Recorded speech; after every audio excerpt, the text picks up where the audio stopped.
Hello, friends, and welcome back for another episode of Indie Impressions. My name is Nick, and today we're going to be checking out Road to Ruin by developer Tom Cooper 3D. This is from the Halifax Game Collective's month-long Elder Technology Jam, a game jam that unfortunately I don't know a ton about, but it is exactly the type of thing that I love to look for the series. It's a first-person exploration game with a lot of surreal, very sculptural, and just beautiful lighting techniques and crazy patterns and designs and flashing lights and all sorts of things like that. There is a little descriptor here in the game page. It says that it uses digital sculptures and atmospheric sounds to create an intense and personal experience, and now that I've played through the whole thing, I will definitely agree that that is something that takes place during this experience. I will warn you, of course, as we get further in, there will be some pretty severe flashing, strobing lights and things. I mean, it's not very prolonged, but there are a few moments where if you have any issues with epilepsy or, flashing lights are a trigger for you, you definitely want to avoid at least that part of it. But at least stick around for a few moments here while we look around at the very beginning, because we're spawning into a very beautifully, starkly lit, kind of turquoise and completely contrasty looking sculpture garden here with, I'm gonna assume, are some sort of just ruined pillars. The game seems to be making a bit of a statement, and I don't want to necessarily lead you too much in what that statement is, but I'm pretty sure it will become fairly clear as we get on further into this experience what that statement might be, or at least you'll come to your own conclusions, I suppose. I don't think it's particularly ambiguous, but things of note as we start out, I would probably mention or draw attention to the fact that things are very lit in the same manner. There's a lot of just open space, and a lot of spaces that are kind of untarnished, if that makes sense. And from the perspective that I have right now, I kind of don't have any real idea where you are or where you're going or what's going on at all, and just seem to have these poles going off in all directions as far as you can see, and there isn't really any detail. There's no textures, there's no, specific anything other than just this light and some shadows that seem to be pouring off of things. And it's actually quite unique in that you end up in positions a lot where you're not actually sure about if there's any depth to the area that you're walking through, but that sort of gets revealed by the fact that, well, we've just got these shadows, and, that's sort of brought to light by the fact that lots of this space is just completely nothing. And see, like this, basically right here, I actually can't tell what's in my way because there's no shadow. That's kind of the point I was after. I just kind of came to it by a very strange way.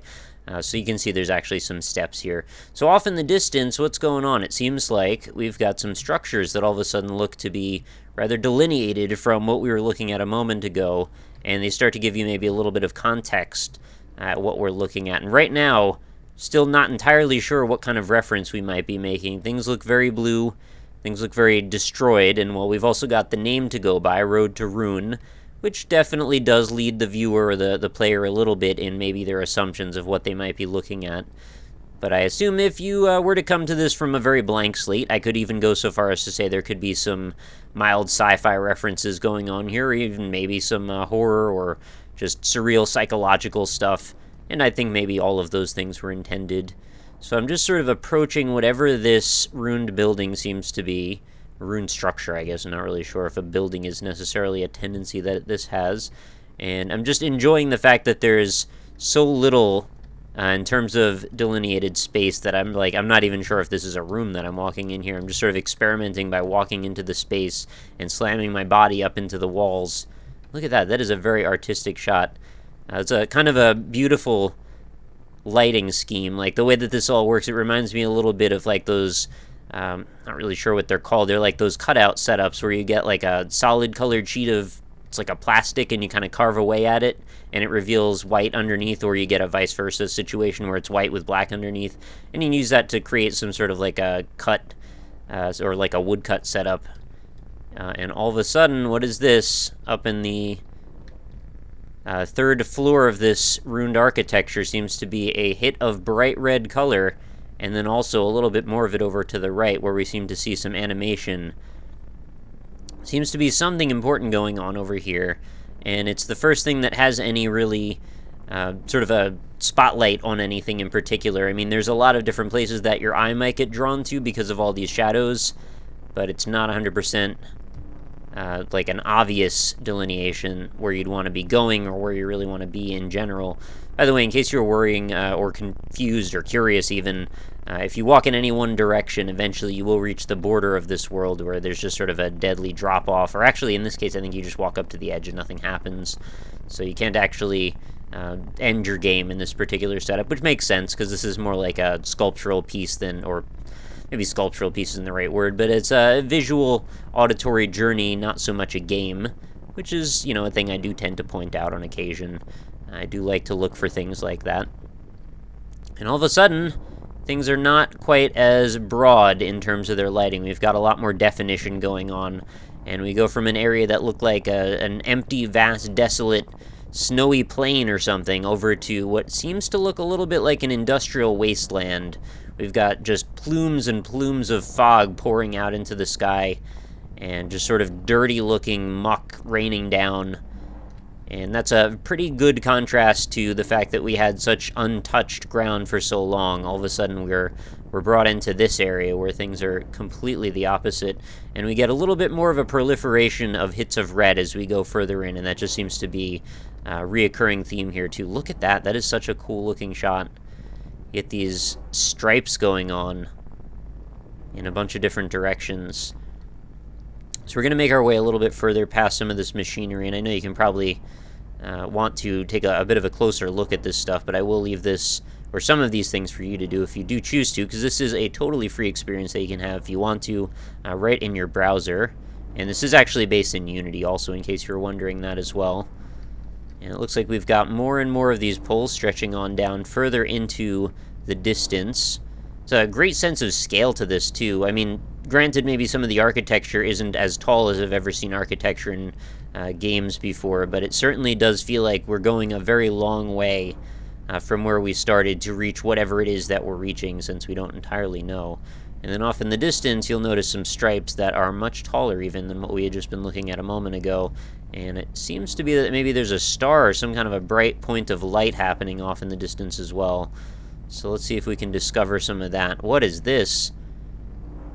The Large Hadron Collider of Road to Ruin, I suppose.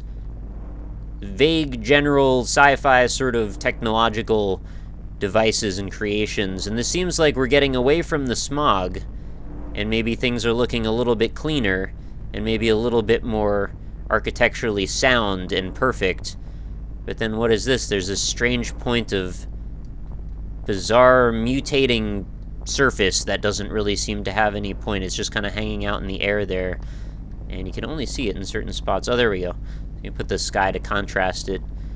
Also, I don't know if it's worth noting, because I'm not really sure if this exists in any kind of literal world that we're aware of, but, you know, no stars in the sky really, other than just these little points of light that seem to be around, or points of matter, I suppose, is more accurate. And look at that glowing tendency of these bright red rods, and then we've got an actual glowing light coming out from the center of these gears.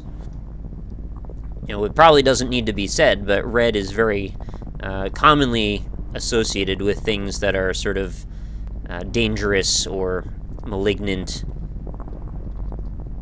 Just in general, things that have malicious intent to them. So, it's probably no accident that we're associating this very dangerous-looking gear-filled machinery with a bright red warning light, and then some popping matter that comes in and out, which I guess you can take in 100 different scientific ways or not, depending on your preferences. So let's head on a little bit further in, where it looks like we're headed into a very deep jungle of more pillars and columns.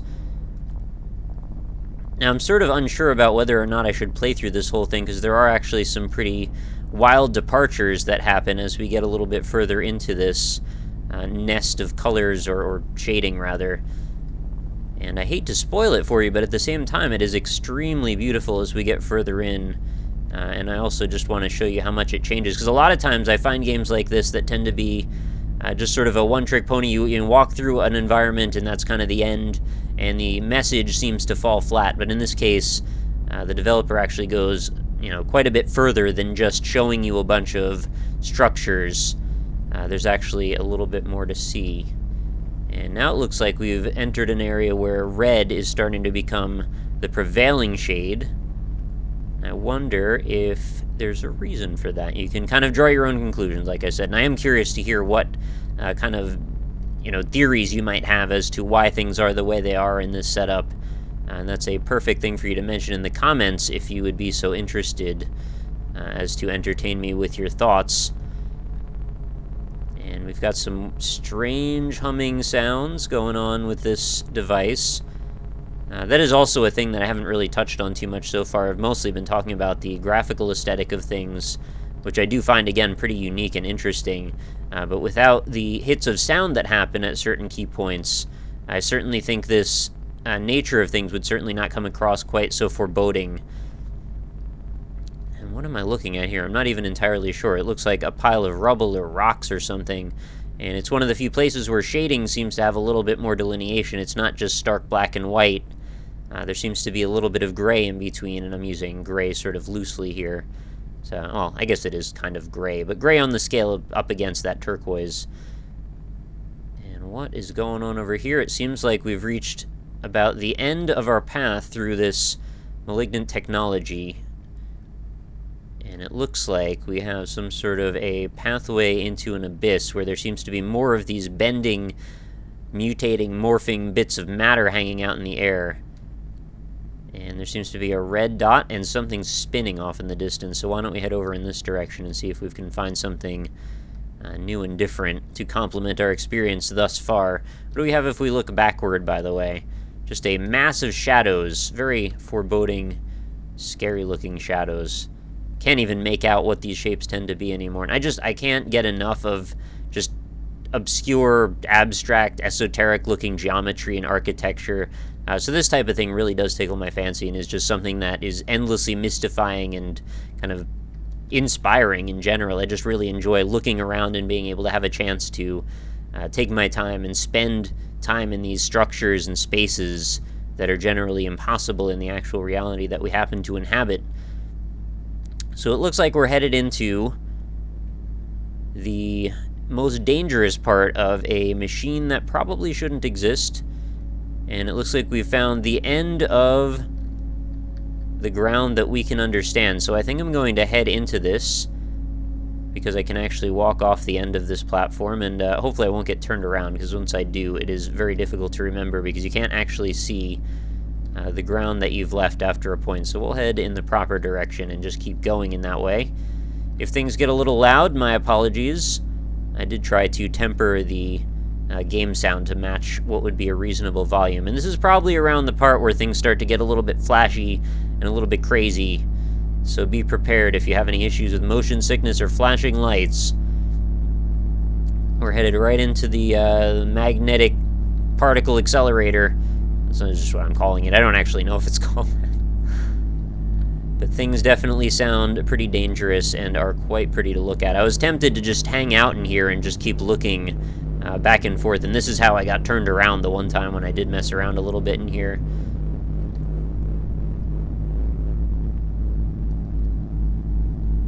And it looks like we're about to make it through to the other side. I didn't really dawdle, but my temptation was to stop and actually take my time. And it seems like we're being presented with an orb of some kind. What do you have for me, orb? That is very disconcerting that you're making that sound. Sort of reminds me of like a Geiger counter or something, like we're detecting radiation. Although it's a little bit more extreme than that, I suppose.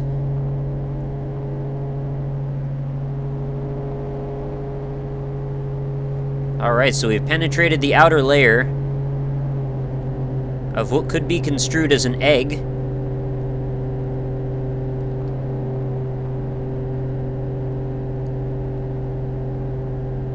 And we're penetrating through some weird pointiness. I don't know, we've gone from solid red to a kind of sickly green.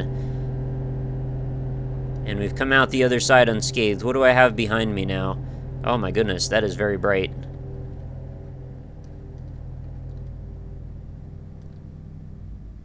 Alright, so we've got a door leading through some white in a big old room.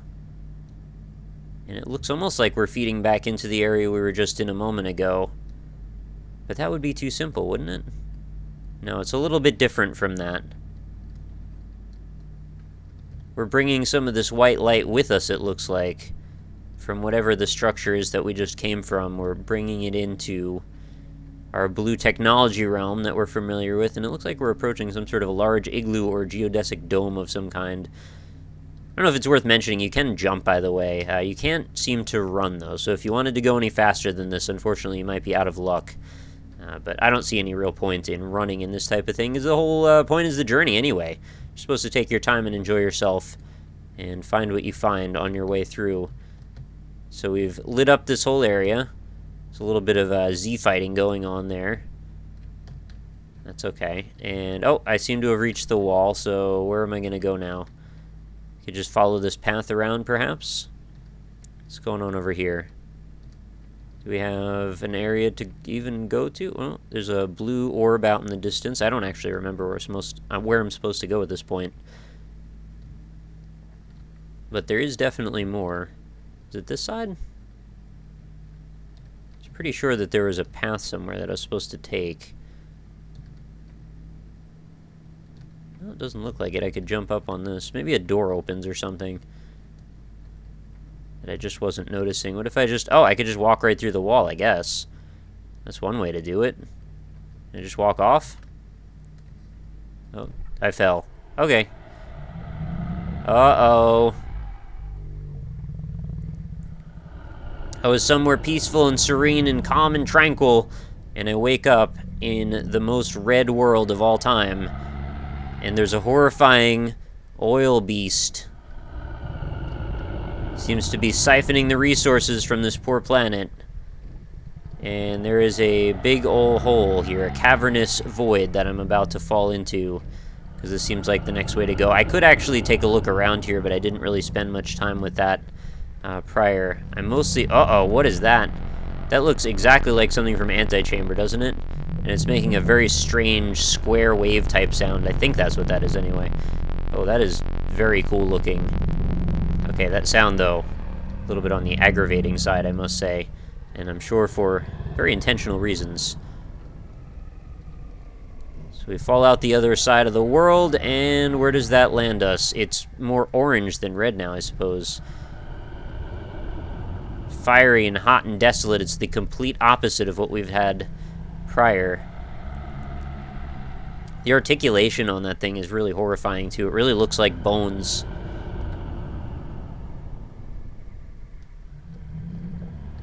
Oh, that shadow, too.